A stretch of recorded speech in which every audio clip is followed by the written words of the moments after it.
Today's episode has been brought to you by Schedulicity.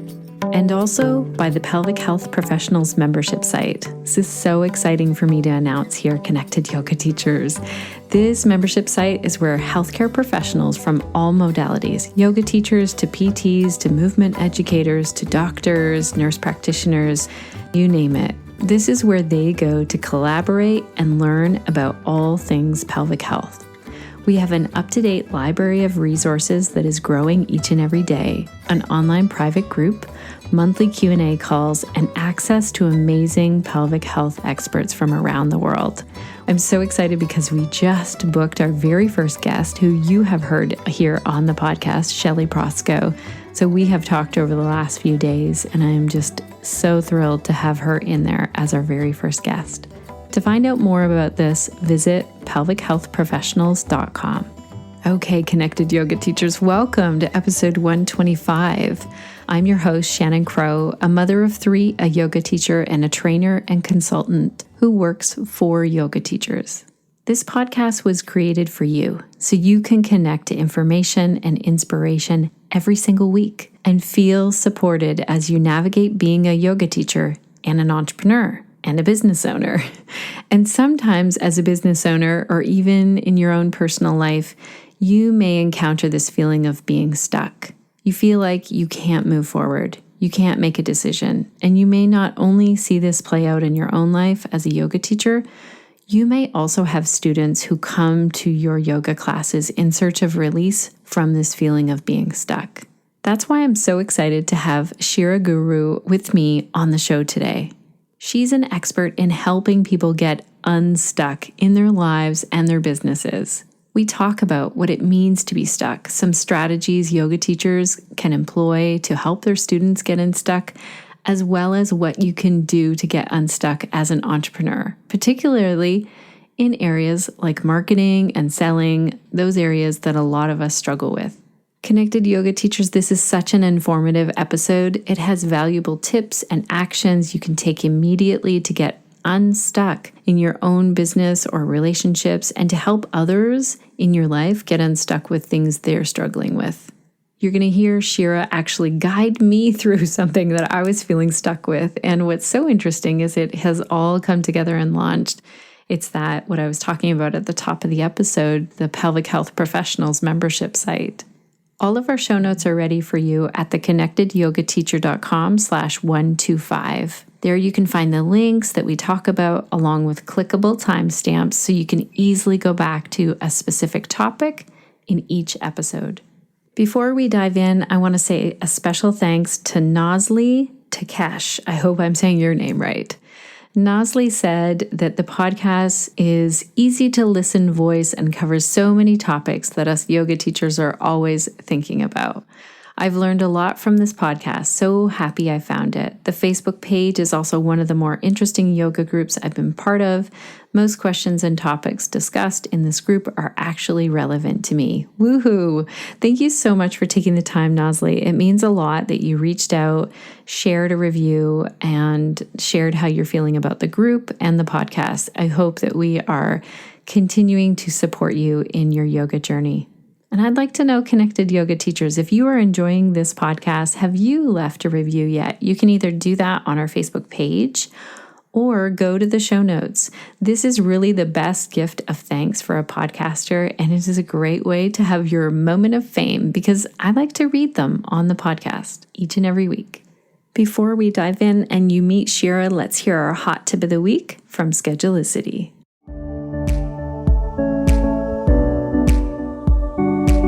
Hey Connected Yoga Teachers, this is Shayna with the Schedulicity Hot Tip of the Week. Schedulicity and Instagram work together in perfect harmony for your yoga business. You can connect your Instagram account with your Schedulicity business listing and automatically filter your images using a hashtag specific to your business. You can also connect your Schedulicity account with your Instagram business account to add a book button to your Instagram profile and posts. Catch the whims of your Instagram followers when they're the most inspired by your social media content.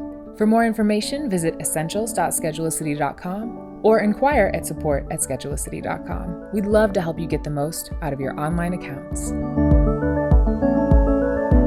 Thank you so much, Team Schedulicity, and also a huge shout out of congratulations and happy wedding to Shayna. Shayna makes the hot tips happen here each and every week, and she's also part of the amazing team over at Schedulicity. So she works for Schedulicity. She helps, I think, in customer service. I'm not sure. Shayna's amazing. That's all I know is that I have been connecting with her about the podcast episodes since they became our podcast sponsor, and she just got married. So huge congratulations, Shayna, and thank you for all that you do. Alrighty, let's dive in and meet Shira. Shira Taylor Gura is a master stuck coach and educator. She's the creator of the S.T.U.C Method, author of the book Getting Unstuck, 5 Simple Steps to Emotional Well-Being, winner of the 2017 International Book Award in Self-Help, host of the Getting Unstuck podcast, and creator of consideration cards. Shira became a certified yoga instructor in 2000 and has an MSc in occupational therapy. What is that? Is that a Master of Science? It's M.Sc. Help me out, connected yoga teachers. Okay, when Shira moved across the world with her family in 2009, she felt like she was getting stuck repeatedly in different areas of her life. In the process of getting herself unstuck, she discovered certain tools that she could use in her life and teach others to as well. Today, she uses her special S.T.U.C method to coach highly functional people who sometimes feel, quote unquote, stuck in their lives and are seeking a tool to help guide them through their stuck spots, their relationships, and their businesses. In her free time, Shira enjoys teaching and practicing yoga as well as composing music. So let's dive in and hear from Shira. And again, I just want to say before we get there, I get a little bit vulnerable. Okay, a lot vulnerable in this episode because I really wanted to dig into some of the places where I feel stuck.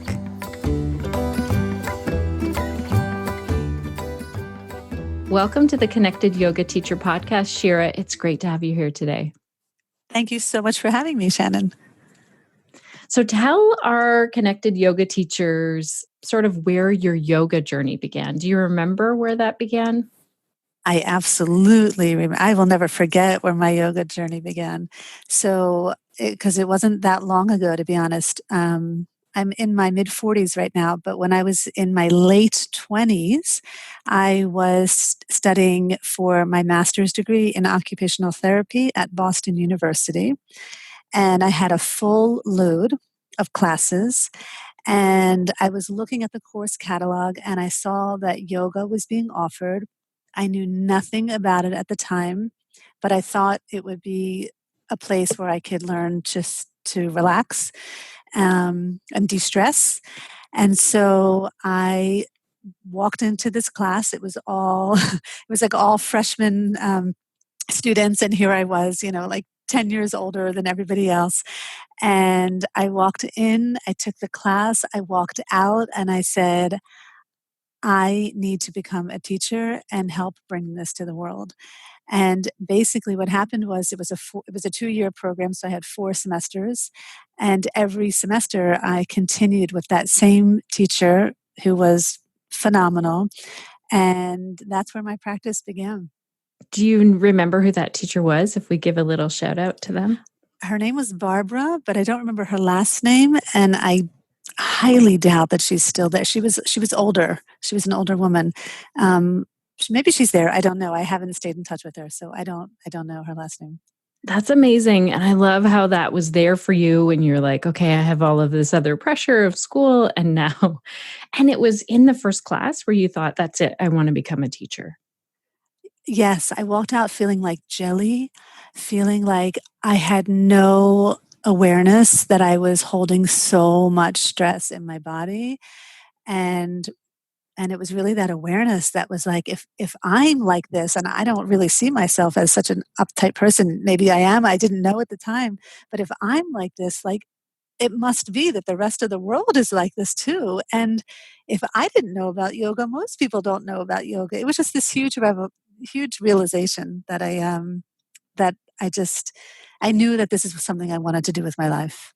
Oh, that's amazing. So then fast forward to now, you are a master stuck coach and educator, and you created the stuck method. So do you want to tell us how that began? Yes, it's kind of a long story, so I'm going to see how I can condense it. So, so I moved to Israel in 2009 with my husband and 3 kids. So by that point, I had a master's in occupational therapy. I was a certified a certified yoga instructor. And I moved to a country where I didn't have like a great command of the language, and I had to get my family adjusted and acclimated in terms of the language and the new culture and being away from my family.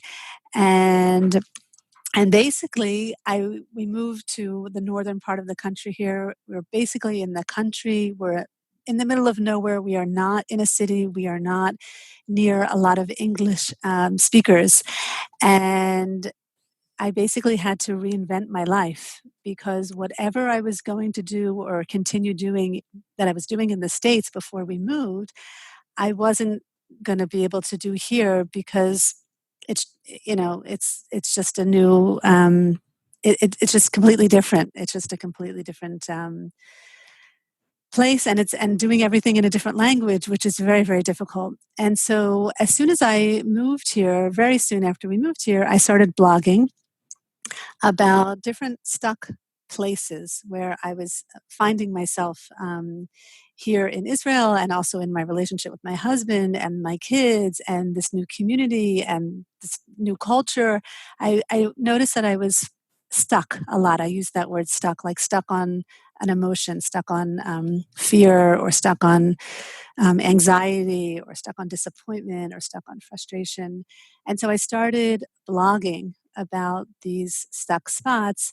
And I was basically trying to use mindfulness to help me get out of those stuck spots. But I wasn't really doing a great job because I found mindfulness wasn't enough. Like, that's the first part, is the awareness that you're stuck. But I felt like I needed a tool to really help me move from stuck to unstuck. And so after about 3 years of blogging consistently, I created a method for myself, like a self-help tool. It's called the S.T.U.C Method, and it's a acronym. It's 5 steps. And I continued blogging, but using that tool and demonstrating to the people who were reading my blog how I was able to get out of these stuck situations by using this tool.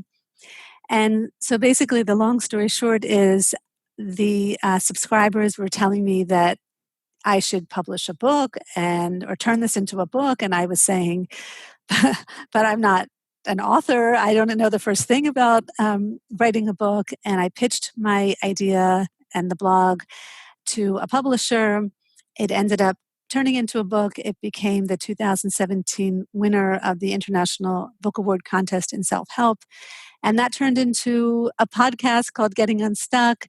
And what also happened during that time, as I was writing the book, I realized that I didn't want to only keep this obviously to myself. I recognized that this tool was something for anyone and everyone who felt stuck in their lives and needed a tool, or were looking for a tool to help them out.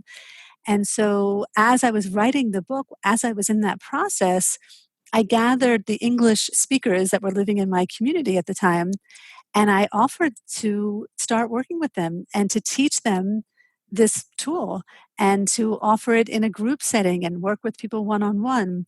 And so I took the skills and knowledge and the practice that I had as an occupational therapist and from studying psychology in college, and my skills from yoga and all of the mindfulness meditation practice that I had.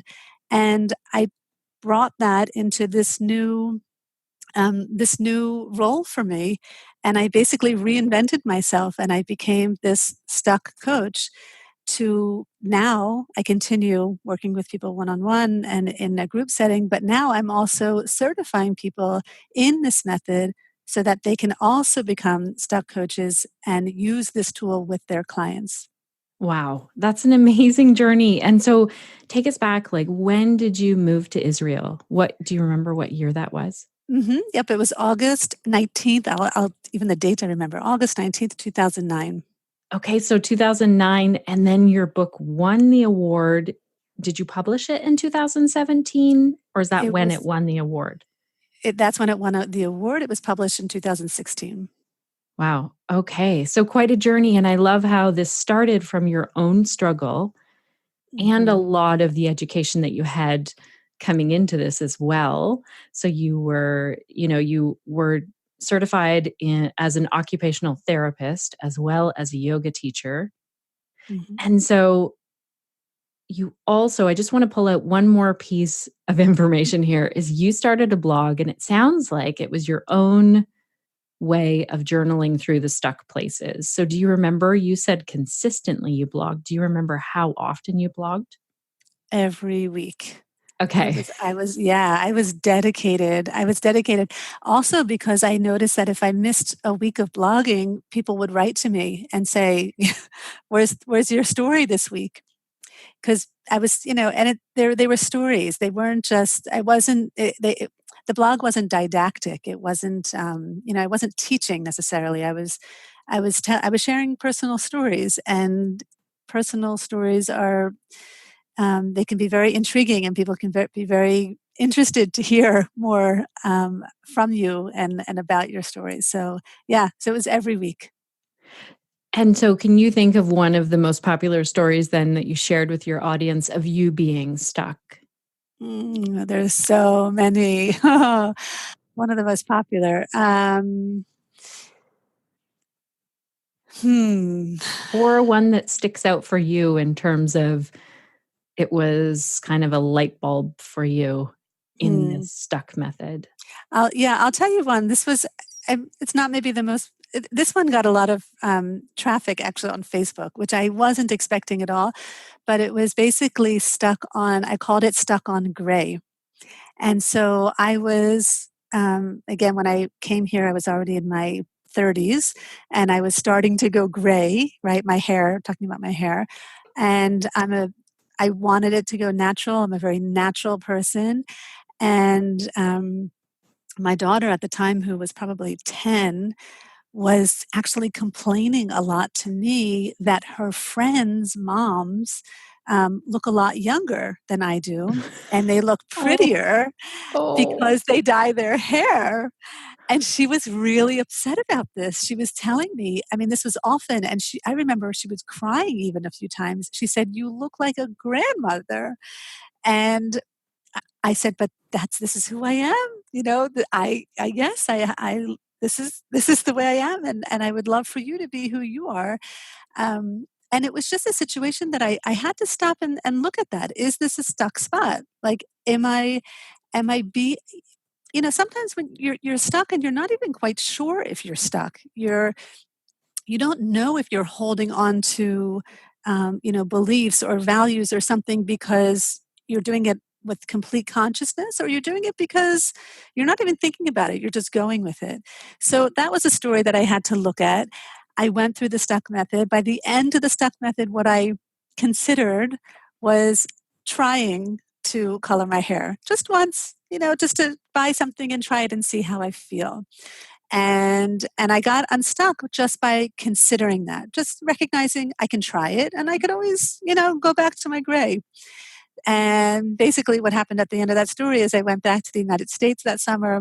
I colored my hair once. I loved what I looked like, and decided that I'm going to stay actually with the color for an indefinite amount of time. So that was not one of the. Most of the stuck stories a lot of them have to do with another person, a partner that that you live with or you work with, or your child. But this one really was something that it was just like stuck with my own thoughts and my own beliefs that I had to work through by myself. Oh, this is fascinating. So, this brings me to my next question in terms of how do we know then? You said that sometimes we don't know if we're stuck. So, is there a way to tell? Mm. So I would say if you're doubtful, if you're not sure if you're stuck or not, you probably are. That's the first thing, is you probably are. I think getting stuck is such a natural human tendency, and with 70,000 thoughts that arise in our minds every single day, most of them we're not aware of, most of them we're not investigating, that I happen to believe that most people get stuck multiple times a day, and they're just not aware of it, or they're trying to cope, the best way they can.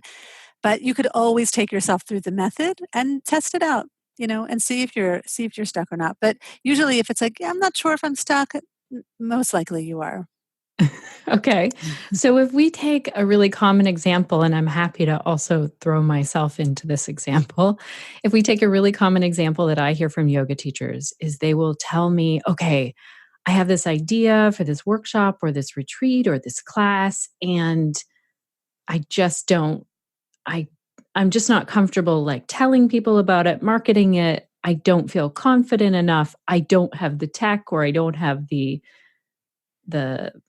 the skills or the know-how to pull this off. And sometimes two things can happen. Either it doesn't even happen, they don't even follow through with this idea, or they follow through with the idea, but then at some point along the way, don't promote it very much, is what I often see with yoga teachers. They'll put something together and it sounds amazing, but there is this piece, and a lot of teachers that I work with will say, I just don't feel like it's enough. I don't feel like I'm enough, it's enough, or I don't have the confidence to keep talking about it. Oh, absolutely. So if we were going to take that example and take them through the stuck method, so the S is represents stop, and this is basically the mindfulness piece. So this is an opportunity for you to kind of zoom into where is that moment in time that you're really feeling stuck, and allowing yourself to pause and not necessarily make a decision, not necessarily, stay in the past or worry about the future, but just take a moment and be mindful. So this was the mindfulness aspect that's which is in the stuck method. That I don't really use the word mindfulness to describe the method, but that one piece of it is definitely where I brought in, from my experience of mindfulness meditation. And then the next step is T, and that's for tell. And this is where we identify and allow any emotions that we may be feeling. So in my book, I have a chart of emotions so that if someone is feeling stuck, they can look at this chart and really identify what they're feeling. Because oftentimes we don't really we're not very descriptive when we talk about our feelings. It can be, I'm stressed. It could be kind of like a very general feeling, but to get really descriptive and to really identify what you're feeling. Now, one of the most common emotions that humans feel is fear. And the other big emotion that we feel is desire. And so, what I heard in your example is both actually. Like there was a lot of fear. That person that you were describing has a lot of fear, right? It's a fear. A new initiative, a new program. Maybe people aren't going to show up. No one's going to buy. It's going to be a waste of their time. People are going to think like, who are you to be offering this? You only have a year experience or whatever it is. There's going to be all of these thoughts, which we'll get to in a second. But the first thing we need to do is identify what you are feeling. And, So and I'm yeah. just going to pause you there for a moment because I want to go back to this first piece. So let's say, um, let's root it in an example where you can ask me questions, because I gave you like a generalized, like here is an overall. But for example, I'm putting a new offering together. This is the first time I'm saying it on the podcast. We'll see where this episode lands in terms of timing. A membership site, and specifically for professionals who work in pelvic health. So I'm putting this thing together, and all along the way I feel stuck. So when I went to choose the name for it, I had this huge stuckness. And so what is what does that look like in terms of stopping? Like, I kind of felt like I need to push through. I hear what you're saying. So basically, if I were coaching you, I would say, okay, so Shannon, take me back to the last time that you were, trying to work on this program and you felt stuck.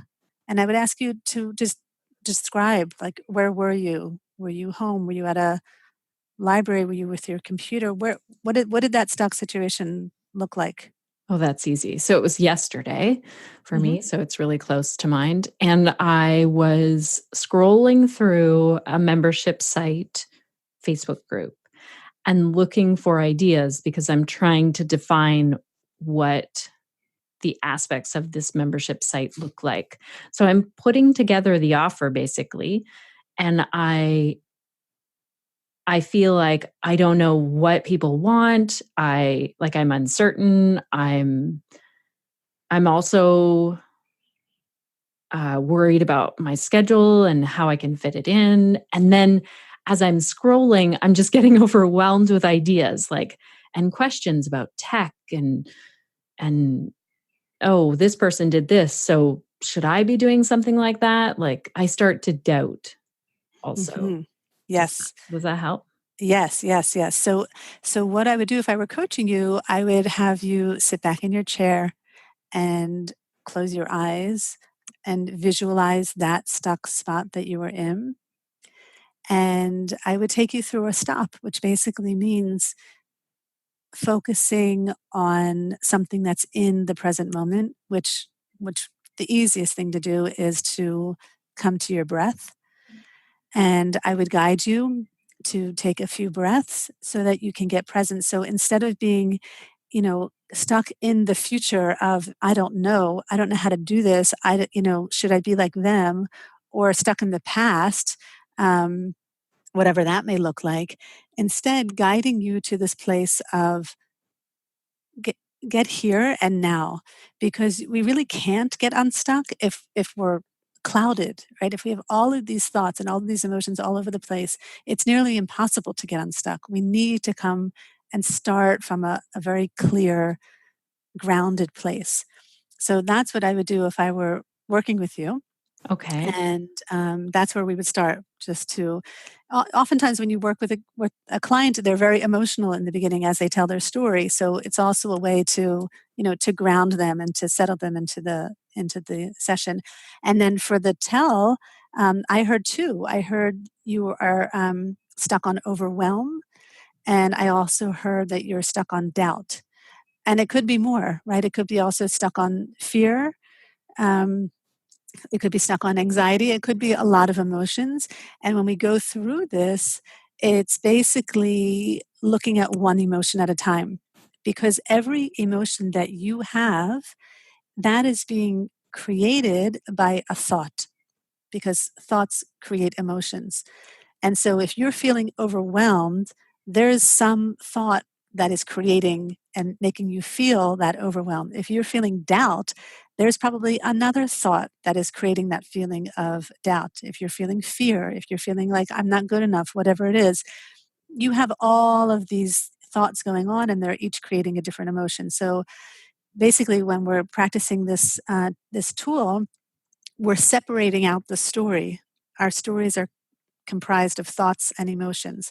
So we're separating out the story so that we can have these bits and pieces that we can work with, rather than having this insurmountable, story that's in your mind that's, impossible to work with. Oh, So this is good. I really like this thoughts create emotions because I hear it in my own language. I definitely hear it with my kids. So often we think that other people or situations create our emotions. that's right. That's right. That is exactly right. And that is like the farthest thing from the truth. You create your own emotions from whatever it is you choose to believe. Could you just come to my house with my teenagers and sit in the corner and say that every once in a while? Because they're not going to hear it from me. You could put on my podcast in the car. I know a lot of people do that. Their kids, absorb it that way. Right. I'll leave But your it book is. out and put This your is. podcast on.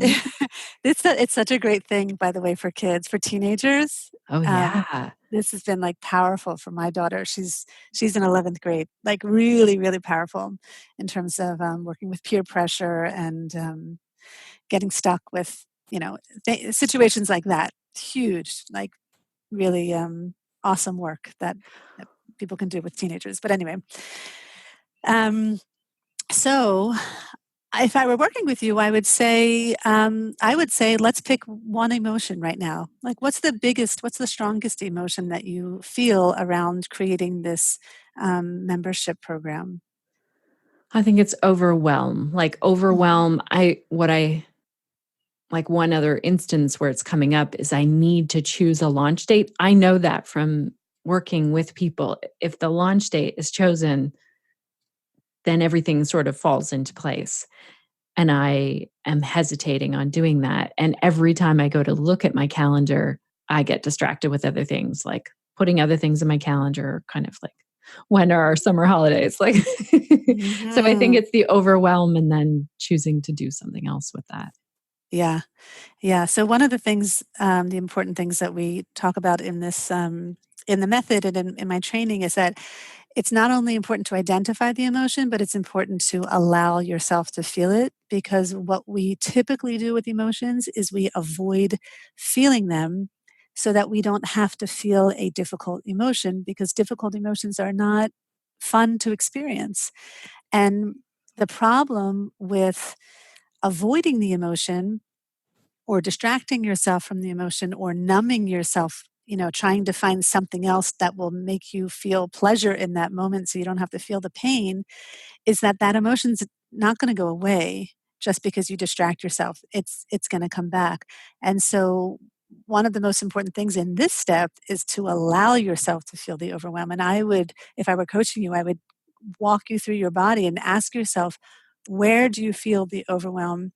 And if you don't know where you feel it in the body, it could be because you're not allowing yourself to feel the overwhelm. And I would coach you on allowing yourself to feel the overwhelm. So that's like a huge piece to this is allowing.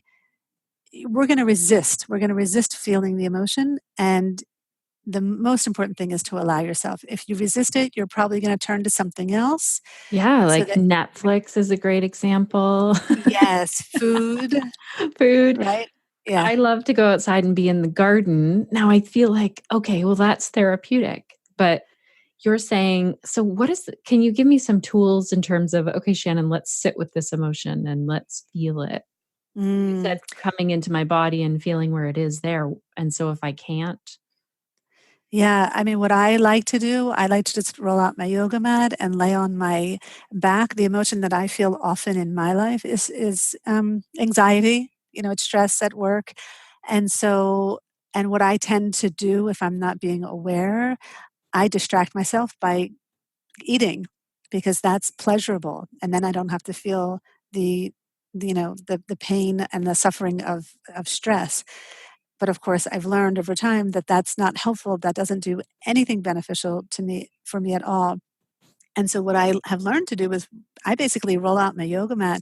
I lay on my back. Either I put music on, gentle, yoga music in the background or not. And I take myself through a body scan, kind of like a shavasana, and I do deep breathing and I try to identify where am I feeling the stress in my body. I stay with it, I notice it, I allow myself to feel it. I can describe it. Does it feel like a sharp pain? Does it feel like a dull pain? Is there a color? Basically, kind of like a streak of like electricity, just allowing it to run through you, using imagery even from the top of your head to your feet or from your feet to your head, allowing that to run through you. That's what I like to do the most, and that's how I would guide someone. okay. Okay, that's fantastic. Mhm.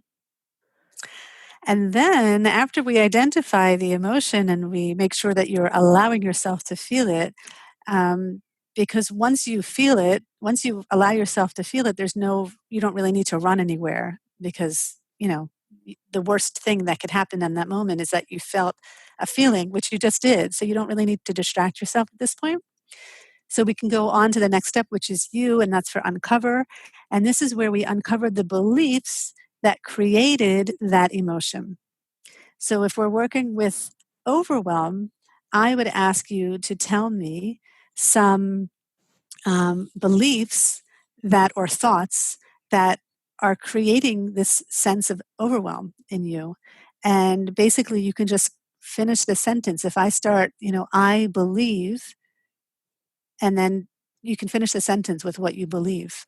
So if I, like, right away, what pops into my mind is just this way I was raised, like, busy is good. Mhm. Yeah, Oh, wow. that's a great one. Oh, that is so good. That is so Yeah. great. And so basically, if I were coaching you, we would uncover and uncover. We try to really dig and try to get all of those beliefs out, because the source of every stuck spot is a belief. So this is the point in the tool that you really need to make sure you're getting everything out, because this is what's causing the pain and suffering. So we don't have time, obviously, for that right now, but we can work with one thought right now, which is, I believe busy is good. And that's a belief that you are holding on to and is quite possibly causing you pain and suffering. And so I would start to investigate that thought, because most of the thoughts that we have in our minds are not investigated. And that's what really creates these stuck situations, when we're going along life believing everything that comes into our mind without checking in with them. And so I would say, is that 100% true? Busy is No, good. I was actually just thinking today, what would it be like to carve out more time to not be busy, like to carve out more white space? And I've been working on this, Mhm. but it's fascinating to me that this is where this is going today. This is not what I expected. And let's see. Sorry, what was your question again that you asked me? Is that 100% true? No, That busy is good. Yeah. no. Yeah. And so I would ask you, how do you feel when you believe the thought that busy is good? I think it comes how do I feel when I think the thought busy is good? I think I feel productive, um, successful, like, is that what you mean? How, like, what feeds that kind of? Am I getting that right? So when you're in that place of stuck and you're in that place of overwhelm, and you're like, in your mind, it's like busy is good, busy is good, busy is good. How is that?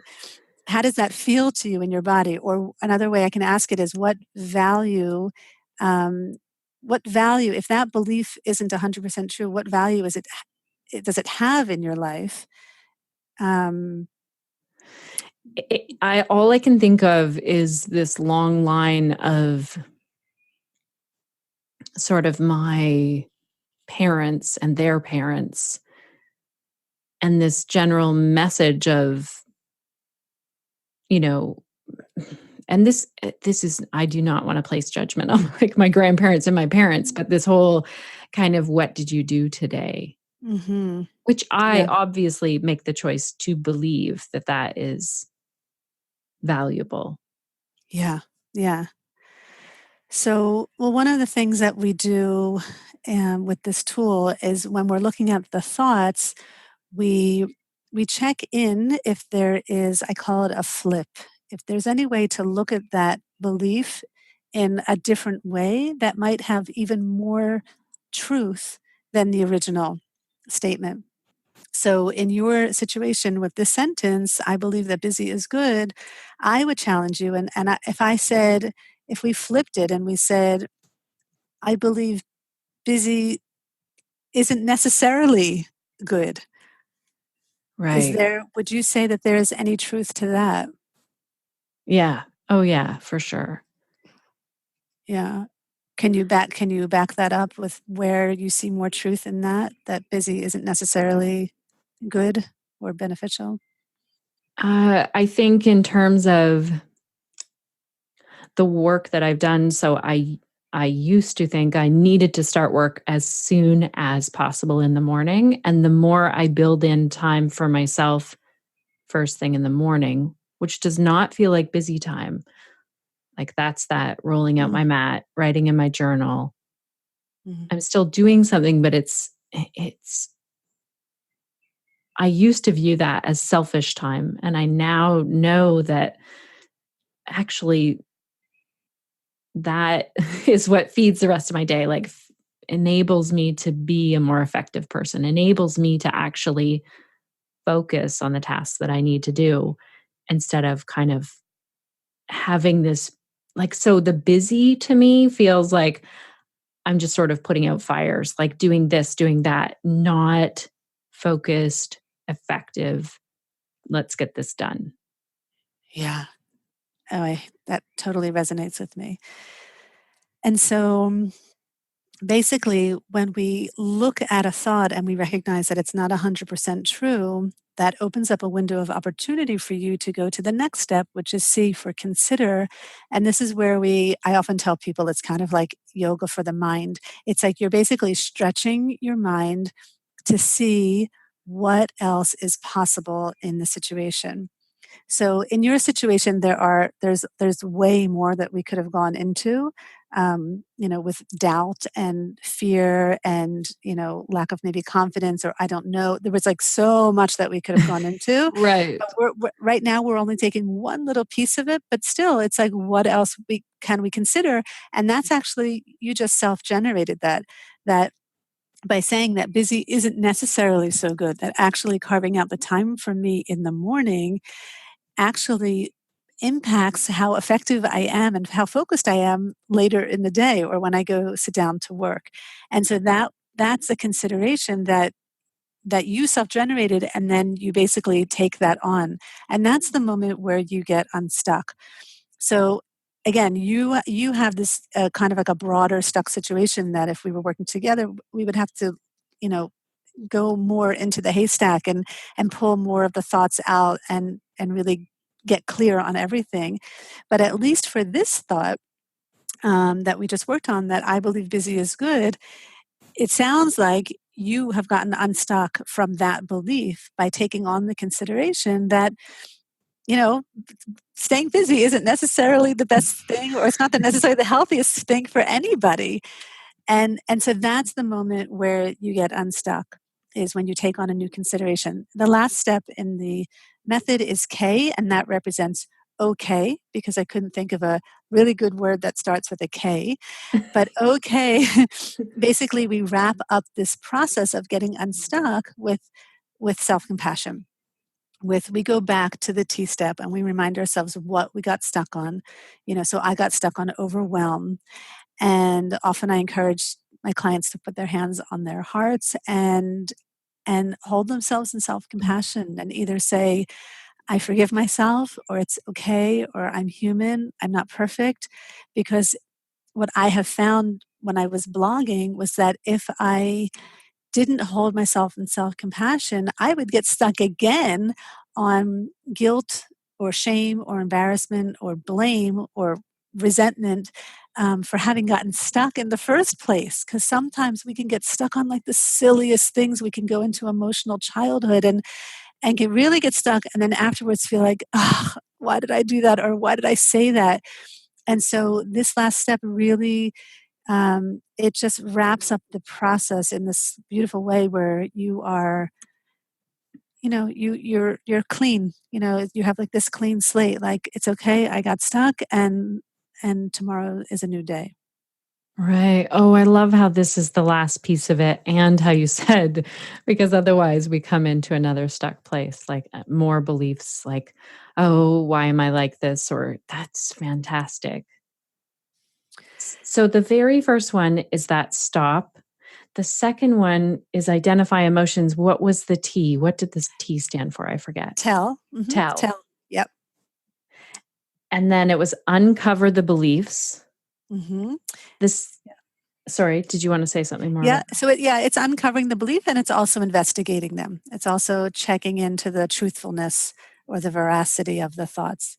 Okay, like asking is this true? If I would have said to you, yes, that's true, busy is good, what would you have done then? I would ask you a second time, because often that initial response to a question like that is going to be coming from a place of defensiveness. It's like, well, yeah, of course it's true. I believe it. I just said it, right? Of course it's true. Like, I've been believing it my whole life. Like, of course it's true. Like, how could you even ask me? This is how my parents lived. This is how my grandparents lived. Like, of course it's true. And I would just gently ask you again, is that true? Does everyone in the world believe that that's true? I would ask you again. And Right. there's many different questions that you can ask in the uncover and investigate. That's just one, but there's many other ones that you can. It's really the quality of the questions that are going to help you recognize the source of that stuck spot. Okay, and then the C part of stuck, is that where I look at and consider the flip of it, or are there sometimes other things to consider? Yeah, so the consider is basically you're stretching your mind and you're considering any alternative possibility. You're looking at, like, what is in the realm of possibility, and you can just go crazy listing, like, 100 things. Well, that's possible. Like, that's possible. You don't have to marry any of them, but you're doing the work to stretch the mind and say, yeah, it's possible I could, I don't know, I could start work at 11 a.m. That's, whatever the situation is, it's basically, that's possible that, he didn't mean to hurt me, right? That's possible that there's a little bit of truth to what she just said. So it's basically stretching the mind and generating as many considerations as you can. In fact, I came up with a deck of cards that I call consideration cards, for the very purpose of helping people generate more considerations. Because sometimes when you're in the stuck spot, it's hard. This I The subtitle of my book is Five Simple Steps to Emotional Well-Being, but it's not the five easy steps. This is not necessarily easy work, but it's simple. It's very simple, and the method is simple, and it's easy to remember, and it's step by step. But it's not always easy. And so I created this deck of 52 cards so that when you get stuck, you can pull them. I use these also in my when I'm teaching yoga. Sometimes I'll just have people take a card and put it at the top of their mat and have that as their intention, for the practice. So basically, it's just stretching your mind, seeing what is out there, and really broadening your horizon. Because when you're in a stuck spot, you're in a very narrow, very biased, one-sided, point of view, Oh, for perspective. sure. Yeah. Yeah. Okay, and then the K is okay, and that's where we're doing some kind of compassion practice for self. Is that correct? Yes. Yeah. Yep. Hmm. All right. And then, uh, how do we get stuck on things for our whole lifetime? Do we work through this and then we'll have to come back to the same thing? Like, Hmm. Right. So I think that even when you learn or acquire this tool for yourself, it doesn't mean that there's never going to be traffic again, or someone's going to cut you off when you're driving, or that someone, when you're standing in the supermarket and it says, 10 items or fewer, and the person in front of you has 50 items. Like, it's not to say that those things, or I, call them triggers, are going to cease to exist. They will. Um, they will continue to be in your life. But what's different is that when you have this tool, you will know how to cope with it beneficially, in a way that, benefits you and that doesn't cause you and your body stress. And I also believe that when we talk about recurring situations, and that might be, the person who leaves the toilet seat up or doesn't put the cap on the toothpaste, and it, like, really stresses you out, and you get so stuck, and you try so hard to teach them, you try so hard to tell them how to be different, and they're not getting it, and so I happen to believe that those stuck spots, the recurring ones, will stay in your life forever until you learn the lesson that you're supposed to learn from it. I think every stuck situation there's an opportunity for you to learn something about yourself, not learn about them, but learn about yourself. And until you learn that, I think stuck situations will just keep arising in your life. That's amazing. Thank you for sharing that last piece. And I love how you're bringing in examples that make me feel like it's okay to be stuck on anything.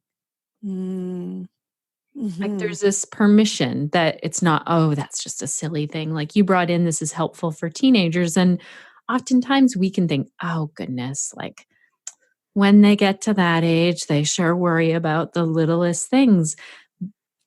But what you're saying is this can move us through little things, big things, like all of the things. I don't hear you putting a judgment on the stuck. I hear you just saying, here are the tools.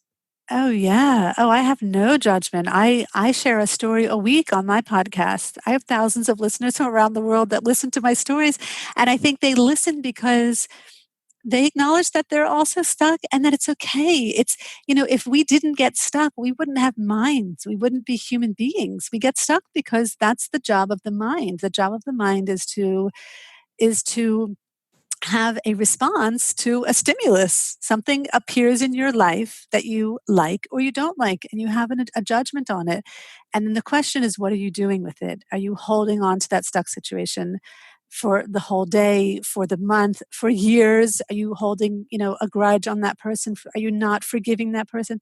Or are you getting yourself unstuck and not living from one stuck, situation to the next? But no, absolutely. I think one of the reasons that this method has become popular is because the word stuck is something that everybody resonates with. Everybody knows what it feels like to be stuck. Everybody knows. And it's great that they know because we get stuck. And there's no Mhm. judgment. There's absolutely no judgment. Yeah.